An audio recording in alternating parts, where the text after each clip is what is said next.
Hello there, folks. I'm here in my backyard, and yeah, unfortunately, I still have COVID. Should hopefully be done soon, but we'll just have to see and see how it goes. I'll keep you guys updated.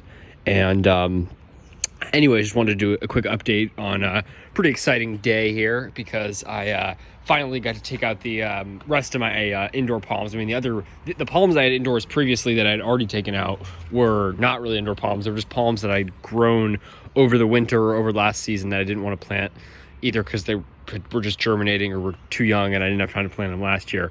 A lot of them were in the baggie over winter, and I've just got them in the ground. So, like a lot of my palmetto tracky seedlings that I have over there, these are my true indoor palms, and finally got these outside. The others, I mean, the wash, I'll go through them and then I'll explain. I just watered them, by the way. Just took them out, watered them. They've been inside for a while. I wasn't able to go up because obviously I was isolated. So it's been a little while since they were watered, but they're still nice and moist. They didn't need it. But I just gave them a little water, and it was pretty rainy today. Finally cleared up, and then it's supposed to be raining over the weekend tomorrow. Raining for a number of days, but so that should be nice for them. But this is my lady palm here. This thing I got. One of the first palms I got, one of the first, just an indoor palm, I think it was $35. So, I mean, it was a lot smaller. It's grown like a ton. I got it like a year ago, I think, or more. And I don't know why I got it. I love them. I like them a lot. I think they're beautiful. They have these nice sort of 180 degree perfect fronds. I feel like they grew on me a lot, and I still like them a lot, but I was like in sort of a lady palm phase almost, where I wanted to try one here because, a long story, but I heard of one surviving in the ground here.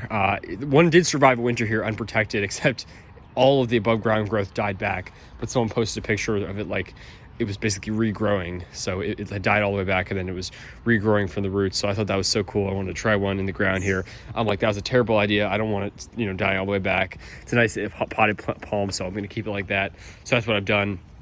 And it's doing well. It's done really well. These are tough palms. These are great palms for indoors, as I made a video on in the past. I mentioned that in the past, but they do great indoors. They're very shade tolerant. They are just awesome palms, and very adaptable as well. Grow out in the desert, grow out in LA. They make great hedges and stuff.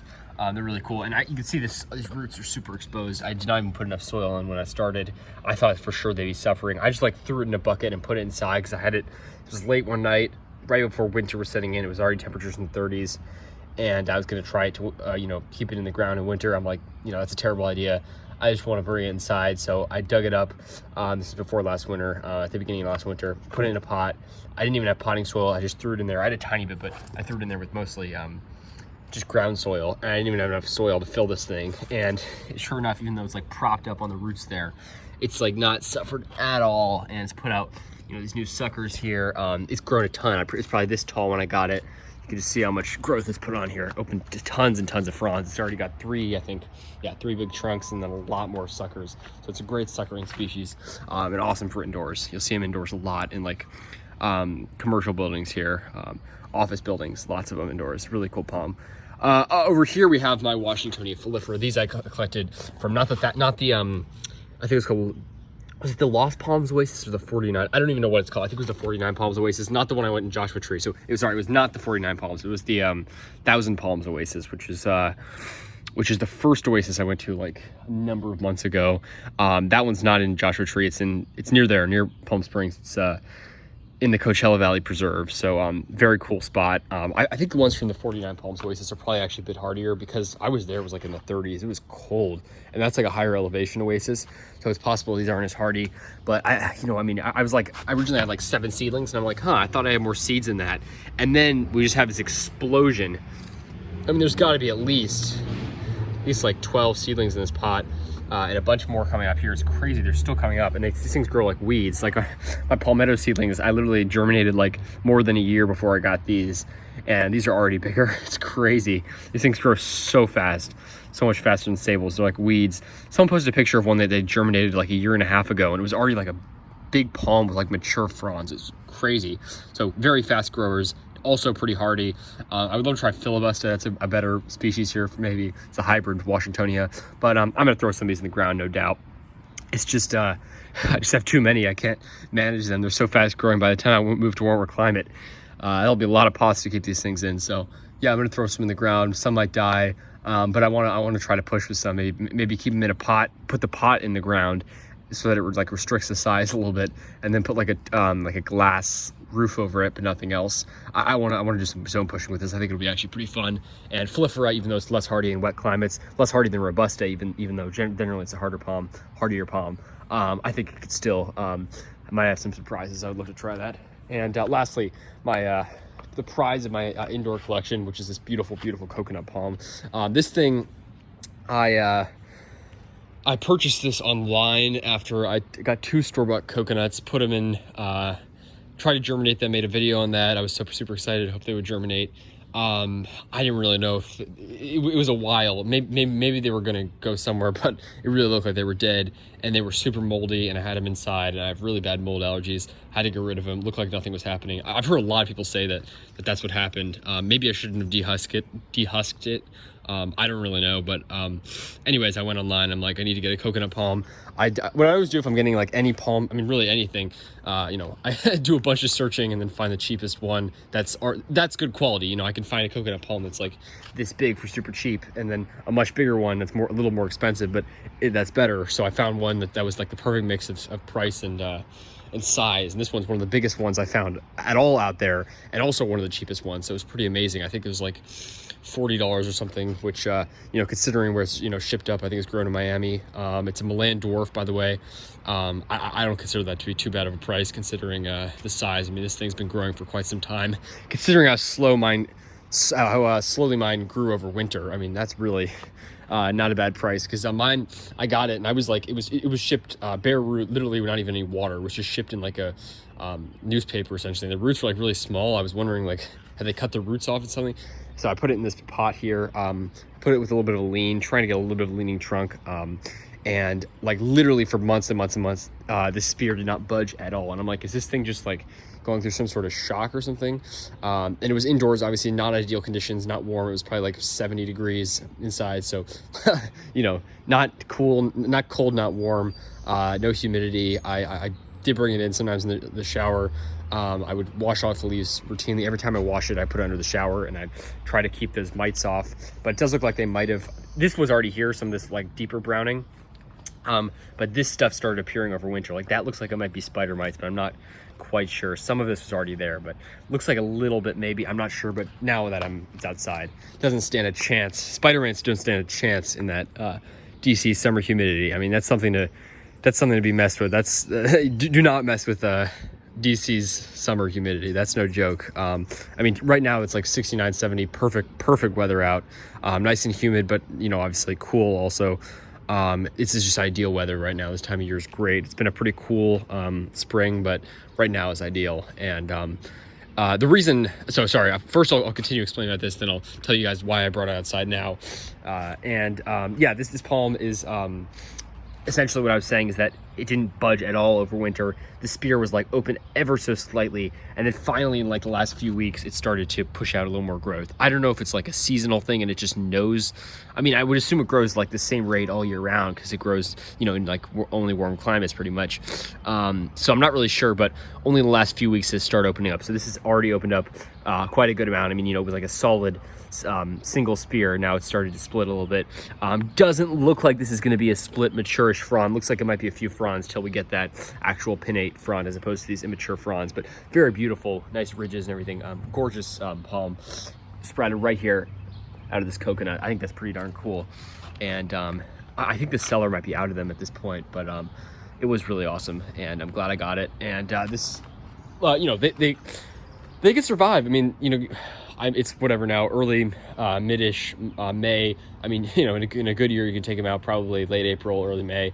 And then I don't know, but I'm assuming you probably have to bring them inside, I don't know, like September or something. I don't know, but you could probably get a good 4 or 5 months of growing out of these outside here, which is pretty good. I mean, obviously they can never ever take winter weather here. That's a given, but you know, for summer, they love our summers here. We have absolutely 100% tropical like summers here. Good amount of rain, insane humidity, you know, frequent days that are like 80, 90 with humidity. They love that. And I'm expecting a lot of growth from this over the summer. Probably put out at least a couple fronds. That'd be awesome. And then next winter, I got to start investing, maybe put a heat lamp, maybe get a I have a humidifier, maybe put a humidifier next to it, try to keep those mites away. This winter did pretty awesome, and I'm glad to see the mites didn't really take over, which is what I feared a little bit, but that's really awesome. So it's on the clear now. The reason I brought these outside now, these I could have already brought outside. I just want to do it all at once, and it's nice now. I don't have to worry about watering all my indoor palms. A lot easier to water outside and to get rain, which is great. So if I forget to water, I'm a little bit aided by the rain. We get a lot of rain here. But these could have come outside a long time ago. Lady Palms hardy could have come outside like a month or two ago. Same with the washies. Philipperas were quite hardy. But I wanted to bring them all outside at once. And the coconut, my rule is if there's any lows in the 40s, I don't want it outside. That might be being a little, I don't know. I mean, like in Southern California, like an in-ground coconut, like the ones I've seen in Santa Ana, every coconut I've seen, they survive temperatures into the 30s every winter. I checked LA weather. I check it pretty much weekly, daily almost in winter, almost obsessively. And they had a number of nights in the 30s there. And then inland in some of those coconuts, that's maybe even like mid to lower 30s potentially for like a day. So at nights it gets freezing and at day it gets warm. But you know, that's the same with here. I mean, it gets cooler at night. So for every night in the 40s, you have temperatures in like the 60s during the day.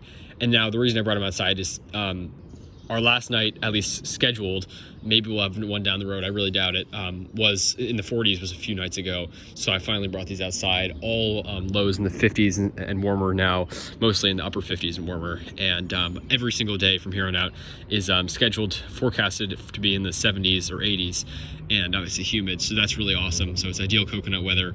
And I don't know, I mean, coconuts obviously are the reason that people imagine palm trees as only tropical, because they only, you know, they don't only grow in the tropics, but for the most part, they are tropical plants. You know, in Florida, they grow into the subtropics a bit. They do grow into some warm subtropical climates. They grow in the desert as well. Not only tropical palms, but for the most part, they are entirely restricted to warm climates, very warm climates indeed. And that's the reason people think of coconuts, of palm trees generally, as only tropical plants. That said, I think that people do honestly underestimate a little bit their, I'm going to say cool tolerance, not cold tolerance. I know the lowest one's ever been recorded of surviving was 19 Fahrenheit. Obviously, that's an extremely brief period of time. Most coconuts would be absolutely fried by that, and I'm sure it was fried, but it recovered. And that was in Orlando. And that's an extreme freak event. A coconut surviving that is almost unheard of, but that's really crazy. And it just shows you what's possible. Now, that's not like some sort of hardiness. Their actual hardiness is probably to around like 30, 32 Fahrenheit, but I mean, in Florida, you have nights in the 30s, even down to central and southern Florida occasionally. Got to 39 in Miami this past winter, which is pretty crazy. So I think people do actually underestimate, either people underestimate their hardiness, or they just don't know how cold it can get in some of these either very northern tropical climates like Miami, or, you know, a lot of subtropical places where coconuts do grow. You know, most of Florida is subtropical, and most of the coconuts range in Florida, or about half of it probably, up to like Tampa. That's all subtropical, not tropical. So I think they're really cool palms, and, you know, especially in Southern California, seeing some gorgeous coconuts there while also being there in some pretty cool weather temperature wise.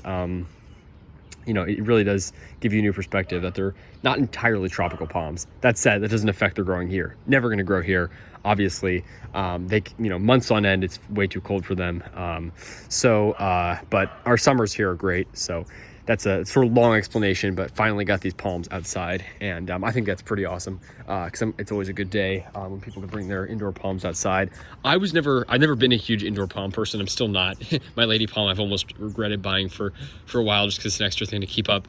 These I might regret, because you know how many pots that's going to take to keep this thing up. I might put like half of them or even 3/4 in the ground. I only need a few to bring to a warmer climate. The only reason I collected seeds for Philipperas was to, if I do one day start a palm collection in a warmer place like Southern California, you know, Philipperas they find at most stores are actually hybrids. Like big box stores, if he says California fan palm, almost certainly, there's a very good chance, let's say, it's a hybrid, which is, you know, Washingtonia cross filibusta. So it's a Philipperas robusta hybrid. But that's just because most seeds that you'll find on a Philipperas-ish looking palm, a lot of them in Southern California are filibusta, and a lot of, you can cross you know, you can have a hybrid Washingtonia and then cross it back with Filifera and make it look like a Filifera again, but a lot of them are hybrids. This I know is true 100% Filifera, which I think is pretty awesome. Right from the source, got it from, you know, there's so many palms there, so many seedlings in this 1,000 palms oasis. It's 100% pure Washingtonia Filifera native oasis in the